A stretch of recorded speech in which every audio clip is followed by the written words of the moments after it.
Hey guys, we recently released a video about being an assistant language teacher in Japan. That led to a video about being an actor or a model in Japan. And then a comment on that video led to this video, which is about being a fake priest in Japan. Or a fake preacher or minister, or you choose your own religion, whatever religion you want to be. And you can be a fake one. So those of you who have seen our weddings in Japan videos would already know our weddings in Japan playlist. Would already know about this because when you get married in Japan at a wedding center, usually a wedding center is sort of like a flash restaurant sort of thing, with often has a fake chapel attached to it. And we've showed you those. If you haven't seen them already, Weddings in Japan playlist, have a look on there. You'll see the fake chapels, and they're not consecrated anything. They're not real religious anything. They're just a room basically, but made to look like a church or a chapel. Quite tastefully sometimes, and quite untastefully or distastefully sometimes, but they can be quite nice. So if you haven't seen them already, have a look. So they're just fake. They're just made to look like a chapel. They usually have pews, fake pews, and a cross, and a pew. No, what do you call it? Where the person, the minister at the front stands. Pew? No, that's not right. But anyway, total fake church or fake chapel, right? And then just to finish it off nicely, they get rent-a-gage in, right? They get a foreigner. Usually a man, because you know they're sexist in their fake religions. They're sexist, so they usually get a foreigner to dress up as a minister or a priest or whatever he wants to be, with the white collar and so on, and he conducts the ceremony, and it's conducted like a Christian ceremony. So probably not worth spending a lot of time on that because it's already been covered in that weddings playlist. So if you're interested in that, have a look. Basically a fake Christian wedding. They're not interested in Christianity. There's less than 1% of Japanese people are real Christians. Everyone else is just not really interested. It's just a fashion thing. It's just that image of the bride in white walking down the aisle and the whole thing.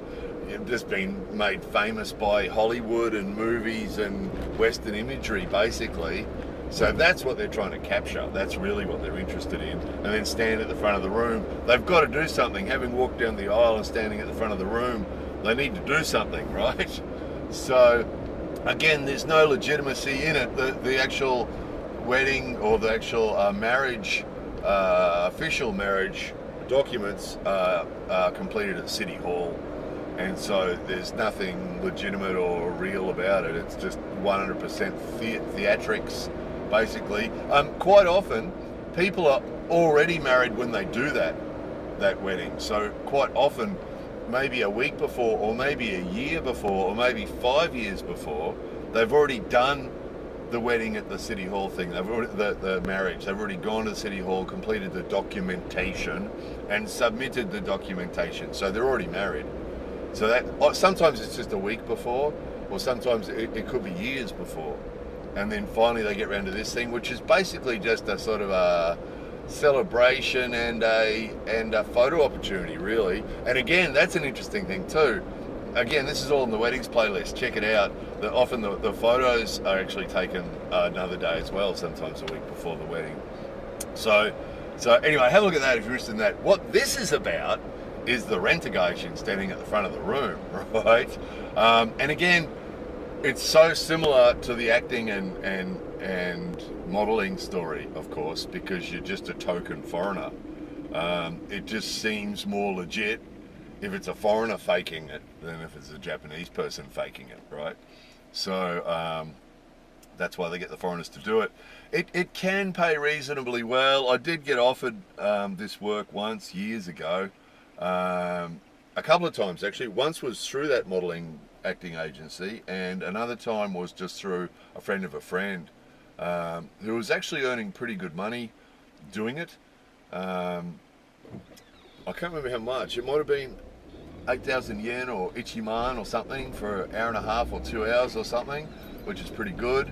And then sometimes you get 2 in a day or 3 in a day, because sometimes those wedding centres are like factories. You know, they set it all up and they do one in the morning where they have the fake wedding in the chapel, and then they have the dinner thing for a couple of hours, and then they reset the whole thing, and then the next wedding comes in and they do the next wedding, and they can sometimes do 3 weddings in a day on a weekend. So I think that guy was making some pretty good money doing that. And then I've heard other stories of people doing it that weren't earning very good money doing it. So, you know, just turn up in your minister's clothes or your priest's clothes with the white collar, and sometimes they give them a script, an English script to read, and sometimes they just make it up themselves. Sometimes they also want you to say stuff in Japanese, but again, they're just reading it. So, you know, as long as you can read and your pronunciation, Japanese pronunciation, is reasonably good, you can pull that one off, you know. If you can't read Japanese, if your pronunciation is not too bad, you can write it in Romaji and read that. You know, it's definitely doable. It's the same as the acting and the modelling thing. It doesn't really matter. You're just a token. And if you mess the English part of it up, they don't care. So, yeah, it's another option. But again, from my point of view, you know, I did consider it briefly because the money that guy was earning was reasonably good. And I was like, oh, geez, that sounds all right. And the wedding centre that he was at, that he was doing it, wasn't very far away from where we live. So it was sort of like, oh, geez, that you know, that's tempting. But just the imagery, you know, imagining getting dressed up like a priest, you know, and going into the fake chapel and doing the fake service, you know, complete with the... Sometimes they'll have, because of course nobody knows hymns, so sometimes they'll have like a pianist or a keyboard player and a couple of ladies or 2 or 3 singers singing hymns, sometimes real ones, sometimes fake ones. So just to give atmosphere, and basically all the people there are just audience really to this little show going on out the front.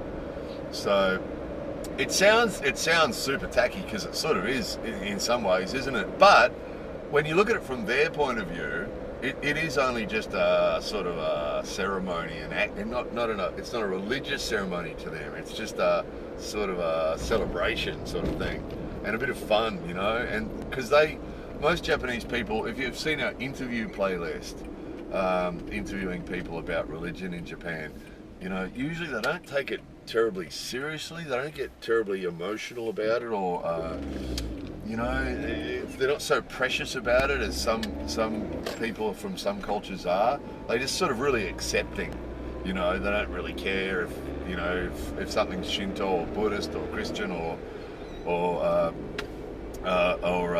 Muslim, or they don't care. They really don't care. They just sort of accept it all, you know, and they just don't care. So for them, it's not sacrilegious or anything like that. It's just a bit of fun, you know. They don't care. And it is surprisingly, you know, we on that wedding playlist, you'll see we actually did have a wedding in a wedding centre like that. But what we did was we had them remove the Christian stuff, because it was all fake. It wasn't real Christian stuff. We had them remove the fake Christian stuff from this chapel thing, which then left us with just a really nice room, a quite elegant room. And then a friend of ours, who ironically is a Buddhist priest, he did the ceremony for us, you know, but it was a civil ceremony. We weren't pretending that there was a religious ceremony, you know. There was no pretending it was religious, but it was in that room, and it was, and there was singers there that did singing that was really nice, and it actually was quite a warming event. It really was. So from their point of view, you know, they'll sit there and they'll cry, and, you know, the people watching the goings on, for the same reasons that we normally do, because, you know, we're watching our friends get married, right? And we know what they're in for, ha ha ha. But no, it from their point of view, it is quite a nice thing, you know. They don't sort of have a problem with it. But the point of this video is letting you know that this is another job option. Again, though, same as the acting and the modelling, you're not going to get a visa to do it. There's always people that jump up when we talk about stuff like this. Oh, can you get a visa to do that? No, you won't get a visa to do this. You'll need to already be here on some visa that allows you to work. So you'll need to be here on a visa that allows you to work. And if you are working for another company, you'll need to be working for a company that allows you to do other work in order to do this. So it's going to be like a sideline. It's not going to be a main income for anybody. I wouldn't think. Most weddings here usually are Saturdays and Sundays, so it's going to limit how many of them you can do and how much money you can make anyway. Of course, that industry's been hit pretty hard with the COVID thing. We know a couple of people that were planning on getting married over the last couple of years, and they delayed it. They didn't delay getting married. They went to the city hall and they got their marriage certificates, but they just delayed this ceremony thing because of the COVID thing.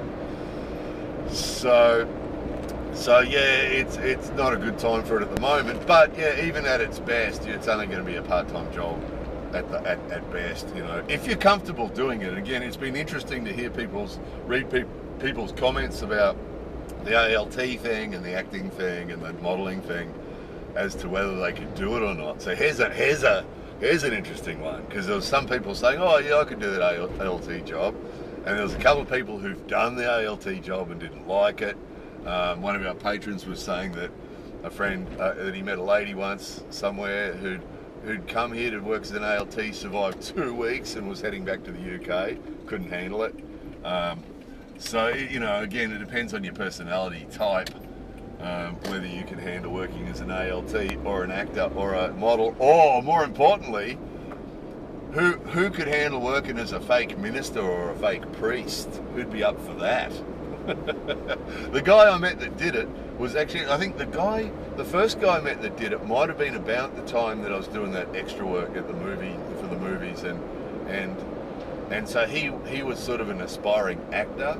So again, if you've got that acting type, you know, if you enjoy acting and you've got that type personality, then this is just one step further than that, providing you don't have any religious issues with it, of course. I would imagine there'd be some people who would feel that it was a sacrilegious thing to do, to dress up as a fake minister or priest and do a fake Christian wedding in a fake chapel or church, you know. So it wasn't through any sort of religious problems I had with it. It was just that, back to that same issue again of, you know, dressing up in a costume basically and entertaining the Japanese people, you know. He did make it sound fun. I was pretty close to doing it because it did sound fun, because he said, oh, you know, after the ceremony they have this big dinner, you know, and it's fancy dinner, and like they're $150 a plate meals and stuff like that. It's pretty fancy, usually those wedding centres, and of course, you know, everyone's drinking, and you know, young romantically charged up ladies abound, as the way he explained it. He made it sound very appealing to a single man who was a single man at the time, but just not appealing enough. Again, quite often with these things, you're left with sort of a put it on the scales, don't you? So, really tasty food, alcohol, and dressed up ladies. Yes, that's appealing. However, putting on a costume and pretending to be a minister or a priest or something, and pretending to do a religious ceremony in a fake chapel, just couldn't come at it, unfortunately. Just couldn't come at that. These sort of personality weaknesses certainly interfere with getting a decent income, don't they? The number of jobs I've missed out on over the years due to these personality flaws. But I'm happy to see, in the last couple of videos on these topics, I've been very happy to see that I'm not alone. That there have been some other people that have said, nah, I wouldn't do that either. I'm with you, I couldn't do that either. So it'll be interesting to see the comments on this one, because this has a few more issues to it, doesn't it? You know, this isn't like getting up out of school and entertaining some kids. This is dressing up like a fake priest in a fake chapel and doing a fake religious ceremony. So there's a few more issues to this, isn't there? So anyway, I'm looking forward to reading the comments about this. The comments might be more interesting than the video again. Anyway, that's more than enough of that. Who wants to be a fake priest or a fake minister in Japan. More videos coming soon.